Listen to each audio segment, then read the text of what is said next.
Huron जे रूहानी पेशवा ऐं functional league सरबराह पीर पागारे चयो आहे त मुल्क जी सूरत हाल ख़राब आहे ऐं अहिड़े मौक़े ते ॿधी जी सख़्त ज़रूरत आहे।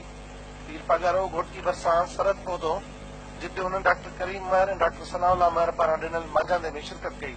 उन मौक़े ते पीर पागारे गॾु थियल हुर जमायत जे मुरीदनि खे ज़ियारत कराई, जॾहिं त सिंध समेत मुल्क में अमन ऐं ख़ुशहाली लाइ दुआ पिणु घुरी वई। पीर पागारे जो चवणु हो त पाक फौज दुनिया जी मज़बूत तरीन फौज आहे जेका बहितर फ़ैसिला करे रही आहे।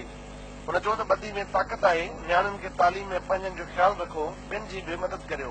पीर पागारे सां पीपल्स पार्टी जे MP ऐं अॻूणे सूबाई वज़ीर सरदार अली नवाज़ उर्फ़ राजा ख़ान महर पिणु 1 कलाक ताईं नवे किलाई में मुलाक़ात कई, जंहिं दौरान रांदियुनि वारे वज़ीर सरदार मोहम्मद बख़्शान महर जो नंढो भाउ बबुल ख़ान महर पिणु मौजूदु हो।